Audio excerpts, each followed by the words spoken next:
Well, it's been a hell of a first half of the season, and as the sport takes a summer break, we thought we'd break down the 2024 season so far, as well as have a look at some of the latest news that's been coming out of Alpine, where yet another high-profile name has departed. Before we get to that, though, let's have a quick look at the championship standings after 14 of the 24 rounds. Well, it's Max Verstappen, as we know, leading the way, 277 points, just 78 ahead of Lando Norris in that McLaren, and then Charles Leclerc in the Ferrari, 22 further back from Lando. Then it's Oscar Piastri, Carlos Sainz, Lewis Hamilton now up to 6th on 150 after another victory, Sergio Perez in 7th, Russell, Alonso, Stroll and Hülkenberg working all the way down the order to the very bottom there with Zhou Guanyu, Logan Sargent and Valtteri Bottas still yet to score. And on to the constructors, it's Red Bull leading the way, 408 points. They are only 42 ahead now of McLaren. Then it's Ferrari and Mercedes starting to make up some ground. Aston Martin, RB, Haas, Alpine, Williams, and still yet to score at the very bottom, it's Sauber on 0. So to you first then, Alex. What has been for you the biggest difference maker that has seen McLaren and Mercedes close the gap up on Red Bull? Yeah, I think it's annoyingly one of those nuanced answers where it's a sort of combination of various things. I think that Red Bull, I could be wrong on this because I'm not a technical person, and I'm sure lots of very clever, intelligent people at Red Bull will tell me I'm definitely wrong. But on the face of it, it does seem like they've hit a sort of development ceiling with the RB20. There was this suggestion from James Allison, whether it was mind games or whatever from Mercedes, saying they've had a downgrade on that car as well, and things just haven't gone right. And you know, Max Verstappen's openly talked about it. They've not added enough performance, and that's frustrating him. So there's a Red Bull car, problem is the wrong word, but there's a Red Bull car element. And the other factor is just how good McLaren in particular have been in terms of updating their car, which was, I think, surprisingly not a contender or not at the level of Ferrari, say, at the beginning of the year. I think there was a bit of internal tension at the team, you know, hang on a minute, what's going on here? But no, again, they managed to regroup, they refocused, they were confident in their upgrades as they were in 2023, they were going to work, and how spectacularly they have worked. Because really, what have they bought other than that Miami upgrade? Just the one massive upgrade package, and it's led to all this run of success, this run of potential victories. And yeah, I think McLaren, essentially what they've done, they've focused a little bit in terms of, you know, maximising what they were good in terms of the low speed stuff, while trying to keep where they were already very good in terms of the high speed corners. And I think Red Bull sort of still has the edge on aerodynamic efficiency. That's the one thing McLaren is still like, we might need another season to get totally where we want to be in terms of being efficiently a car and being very good in a straight line, but able to sort of be competitive even with that. But it seems like McLaren, the package it's got, is much more of an all-rounder than the Red Bull. The Red Bull seems to have ended up in this weird sort of, the car's very peaky, things can knock it out of the balance, and with the tyres, it suddenly turns into that understeery package that Max Verstappen hates, especially if the tyres overheat. We saw that a little bit at Spa when he was chasing other cars. And the combination of everything essentially means that Red Bull aren't running away with it, that everybody else has a chance. And you add into the fact that Mercedes has finally got on top of its package. The first 4 or 5 races, I wrote a piece for our magazine GP Racing back in the sort of the late spring. If you go back and look at what Mercedes are saying every round, from Bahrain, from Jeddah, from Australia, it was a different problem. So, hang on a minute, it's our high speed. It's this particular corner type. It's the bouncing. Okay. They didn't seem to know exactly what it was. Whereas they brought a new front wing to Monaco. It fixed a lot of their handling ills. It made the car be more compliant between the different corner types, slow speed corners, high speed corners. And there's also this suggestion that, hang on a minute, if they suddenly worked out how to get the ride, especially at the front of the car with various elements and parts, to make it more compliant, and that really helped the drivers and give them confidence. So yeah, you've got teams doing well, finally making that progress, and McLaren and Mercedes pushing into the areas where Red Bull have shown over the past 2.5 years where those cars were capable of getting. Ferrari, on the other hand, coming back but then rebounding slightly. So yeah, it's a combination of anything. But what a fantastic season it's ended up being. I think, if you stopped it now, you're thinking, oh, great, Formula One's in excellent health. Why would we change the rules for 2026? I mean, you forget the first 5 or 6 races and how dull they were. But yeah, it's certainly credit to the teams that have caught up, and also it shows Red Bull. Oh, hang on a minute, what are you going to do now to recover back to where you were? Yeah, I'm gonna ask a similar question, in fact, to Ronald. But it is amazing that Mercedes also, they bring upgrades, it doesn't work, so they take them off, and they seem to be a bit more ruthless in their approach, don't they? They're just a bit more kind of happy to admit when they've failed. Ronald, Red Bull, they started the season, as Alex said so brilliantly. It was tiresome on the podcast. Another win for Red Bull, but 5 out of 7 wins they got along the way. But we have seen the field close in. Alex talks about convergence, that sort of thing, where maybe they've reached a bit of a ceiling. Is that the case? Has the RB20 gone as far as it can when it comes down to development? Well, before answering that one, first going back to what you said and what Alex also said about the beginning of the year, because I said exactly the same to Red Bull technical director Pierre Wache.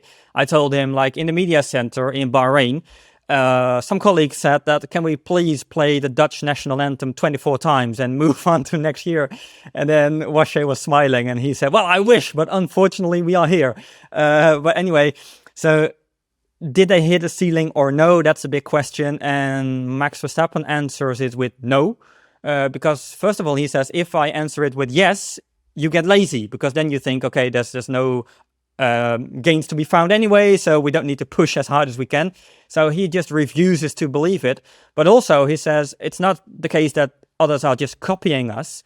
Of course, they did copy the overall concept. If you go back to the beginning of 2022, when you had the in-wash, the down-wash, and the zero-pod, everyone moved into the Red Bull direction. But Max rightfully pointed out, he said it's not just copying, because McLaren have made more steps than we did. So they didn't copy us, they did something extra. And that's the next step for Red Bull. And it's really interesting, going back to the Wache interview I did in Hungary, that he admitted, because I started off the interview, I said, okay, RB20, if we analyze the car how it is now, is it as good? Did it deliver what you expected over the past winter? And he said no. Based on our tools, based on our own simulation, we expected the RB20 to be better than what it actually is, which is really interesting, and also shows, and it says something about the correlation with the wind tunnel, which is, for Red Bull, it's also something Wache mentioned himself. The wind tunnel is quite outdated, which is why they will build the new one. So people immediately think, okay, Adrian Newey left the team and this is the result of it. But he said, well, the technical team hasn't really changed. The only thing that changed is that we do not have Adrian looking over our shoulder and challenging us. But he said, I feel like the limitation is maybe not so much the people. Maybe the limitation is more within the tools, within the wind tunnel correlation, maybe with the simulator, not always spot on. And that's why the Red Bull car, first of all, was not as good as they expected it to be. Interesting bit, picking up on what Alex said, especially in the high speed. I found that interesting because Red Bull is struggling a lot, low speed curbs, etc. But he said, especially in the high speed corners, we expected the Red Bull car this year to be better than what it is. And that's one of the elements they are losing out to McLaren at the moment. So yeah, Red Bull car was not as good as they anticipated it to be. But now the big question is, can they step up the game? They brought the upgrade to Hungary. Max said the upgrade is working because he was not winning and he was not winning at Spa. So people say the upgrade is not working.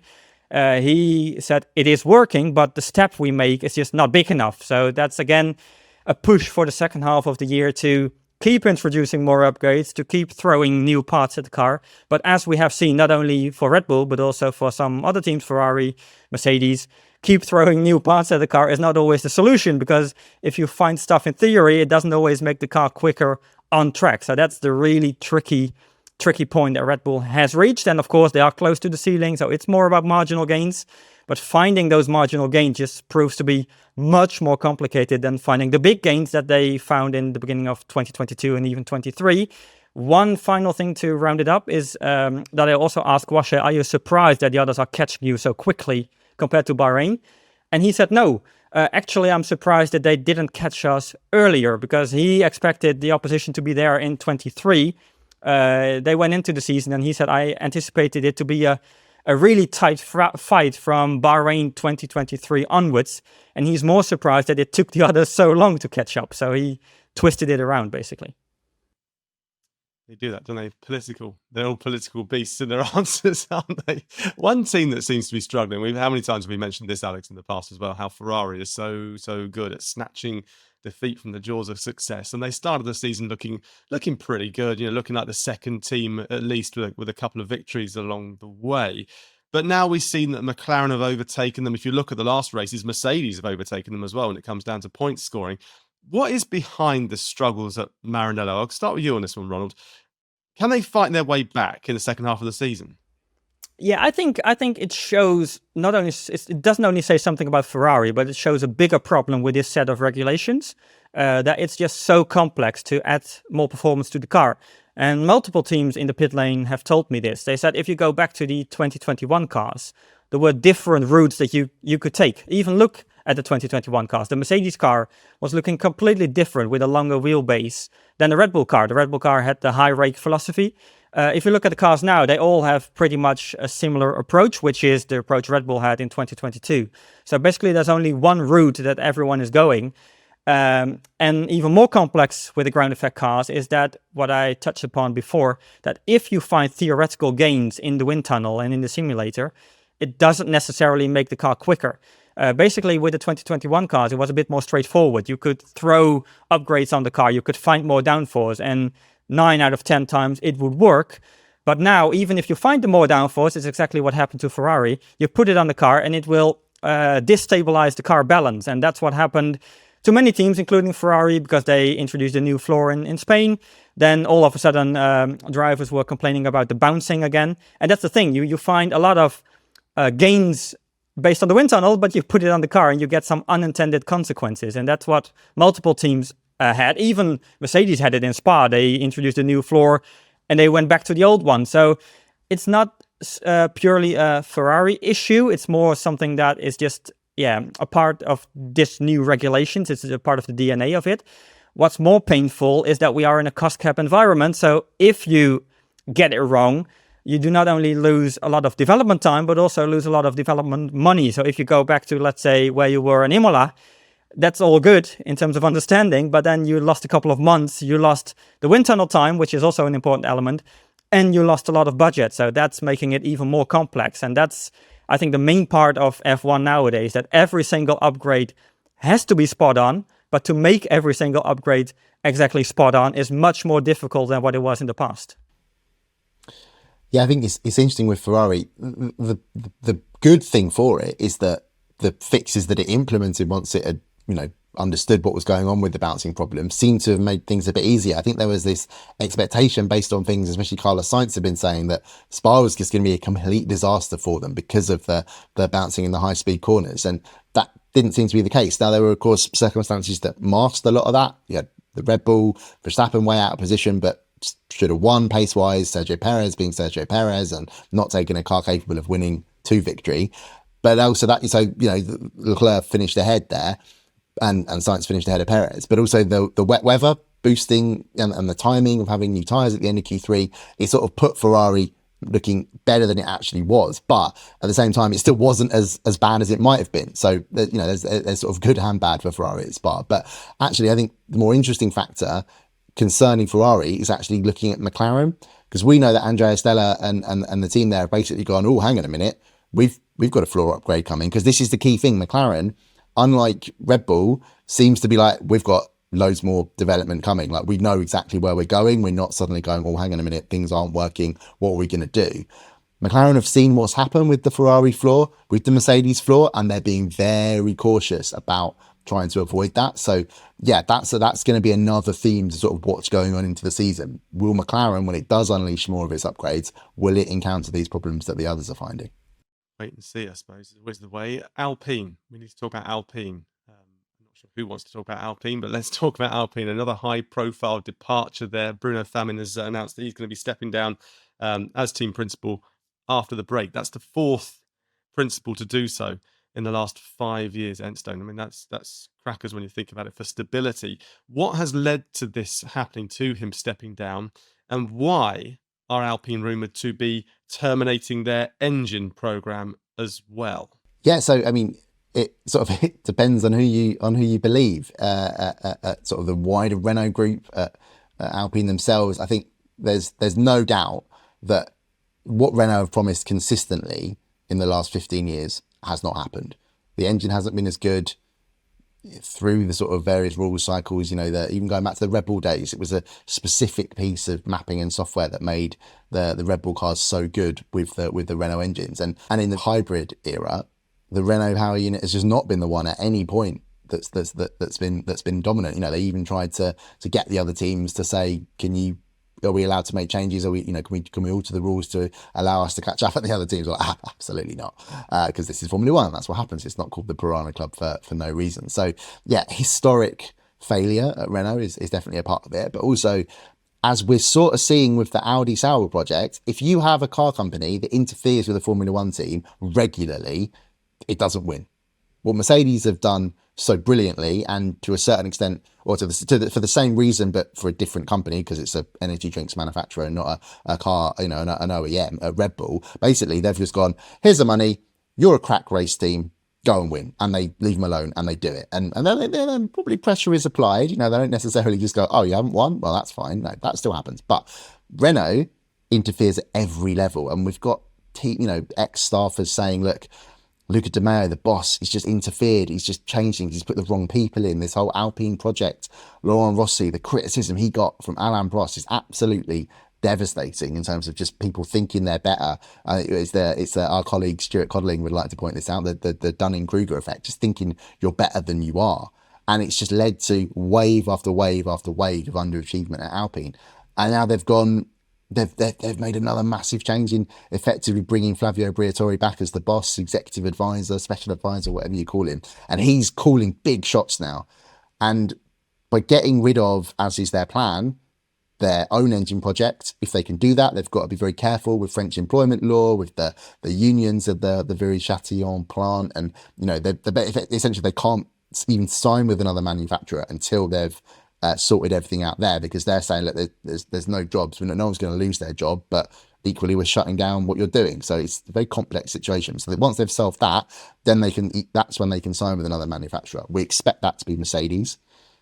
And at a stroke, Alpine gets better because its engine will get better. And we're hearing all this stuff. And everything when it comes to Mercedes and the 2026 engines is little things. But it's like, well, one quite a big thing.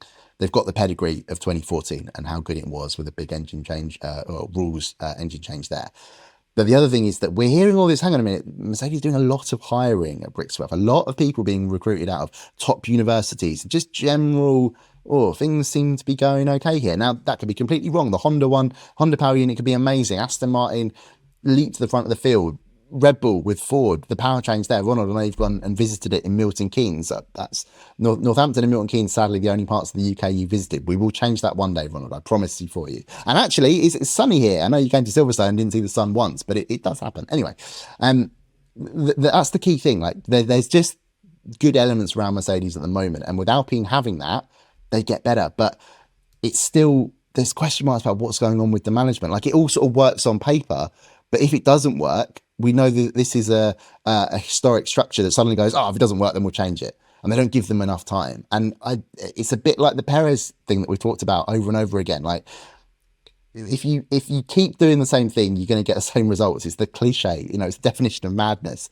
And that's why the Alpine scenario is just it's just a big question mark. Bruno Famin gone. Don't think he was ever the right person. Go and watch the Netflix episodes about Alpine and that awkward address he gives to the factory. Like, how can you have confidence from a man reading awkwardly off a sheet of paper? It just doesn't work. Oliver Oakes, high-tech team principal coming in. That's interesting because of the high-tech element. Who were the backers of high-tech? The Mazepans. Like there's more question marks rather than just going, oh yeah, that definitely makes sense. Hey, this could be brilliant. I'm not saying it won't necessarily do that, but it's just a lot of uncertainty at the moment for that team. And let's take it way back to the beginning of the podcast, to 500 YouTube videos ago or whatever it was. Carlos Sainz. That's ultimately part of the reason why he's not gone to Alpine, why he's ended up at Williams. Yeah, and just to zoom out a little bit and to add to what Alex just said, I think there are two elements, two overarching elements that are quite crucial. The first one, which in my opinion it makes sense how disappointing it is for F1, but it makes sense for Alpine to continue as a customer team, is that the collaboration between Enstone and Viry-Châtillon has never been really good. I mean, also when Bruno Famin came in, he said that's one of the key things. There are two elements I have to improve. The first is the on-track operations, which according to his own opinion, he has improved. But the second one is the collaboration between Enstone and Viry. And I think it never really worked out that way in recent years. So I think in that regard, it makes sense to go for a different route. One little thing to add is that it's quite disappointing for F1 as a whole. Because they went for the huge overhaul in technical regulations. I think no one in the paddock is really happy with it. I'm also not totally convinced. But the argument was, okay, we're doing it to attract new manufacturers. First, they wanted to get Porsche in, which didn't work out. They did get Audi. But in the end, it's +1 and it's -1 because Audi is coming in and Renault might be leaving. So I think for F1 as a whole, it's pretty disappointing. But I think for Alpine, it makes sense. But then the second element is even more important. If you look back to the last 10, 15 years, is that there's always been a huge discrepancy between, a huge gap between the expectations and the plans they made and then the reality. And I fully understand why it is, because Renault, the Renault Group, the parent company, is putting an awful lot of money into F1, and you have to give them some perspective. You cannot say, okay, we're on this level and we will be on this level in 10 years also. It doesn't work. It doesn't justify the investment. So that's why they came up with first going back to the Cyril Abiteboul days and going back to the 100 races plan. Then it was replaced by the 5-year plan, or the other way around. But anyway, all the time we have those ambitious plans that are, okay, we're going to fight for the world championship in, let's say, a couple of years. And then in reality, it doesn't work out. So basically, I understand the mechanism behind it because they have to give the parent company some perspective.